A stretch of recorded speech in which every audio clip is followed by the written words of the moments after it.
Godson Public School, Number 6, Surapet Main Road, Thirumal Nagar, Chennai 600099, Tamil Nadu.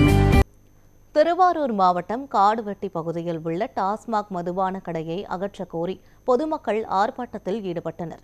Kaduvetti பகுதியில் செயல்படும் டாஸ்மாக் மதுபான கடையால் பள்ளி மாணவர்கள், பெண்கள் பாதிக்கப்படுவதாக பண்டுதக்குடி கிராம மக்கள் பலமுறை அதிகாரிகளிடம் மனு அளித்தும் நடவடிக்கை எடுக்கப்படவில்லை என குற்றம் சாட்டினர். பல்வேறு சமூக பிரச்சினைகளும் ஏற்படுவதாக அவர்கள் தெரிவித்தனர். போராட்டக்காரர்களுடன் வட்டாட்சியர் பேச்சுவார்த்தை நடத்திய போதிலும் பொதுமக்கள் திருப்தியடையவில்லை. டாஸ்மாக் கடையை அகற்றும் வரை போராட்டம் தொடரும் என அறிவித்துள்ளார்.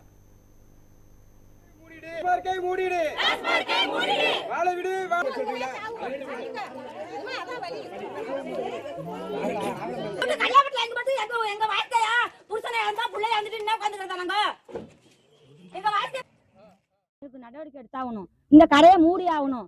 ஏன்னா எங்க பிள்ளையோ என் புருஷனெல்லாம் ரொம்ப பாதிப்பா இருக்கு. ஊர் மக்கள் பாதிப்பா இருக்கு. ரொம்ப எங்களுக்கு கஷ்டமா இருக்கு. பள்ளிக்கூடத்து பிள்ளைங்க எல்லாம் போக முடிய மாட்டேங்குது. அதனால இந்த கடையை மூடணும். இன்னும் எடுத்த பாடு இல்ல. எல்லாம் சுவார் தண்ணி இல்லாம பட்டினி பேசுமா வந்து உட்காந்துக்கிறோம். யாரும் என்னன்னு வந்து கேட்கல, ஏதுன்னு வந்து கேட்கல. ரோட்ல குடிச்சு விட்டு அவன் ஒண்ணு பொம்பளை பிள்ளை போறது தெரியாம மேலையும் கீழே உழுவுறானுவோம். ஏன்னா அதுக்கு நீங்க ஒரு முடிவு எடுங்க. உங்களை தான் நாங்க நம்பி உங்கள்கிட்ட நாங்க போராட்டம் பண்றோம். அது நீங்க வந்து அதை எடுங்க.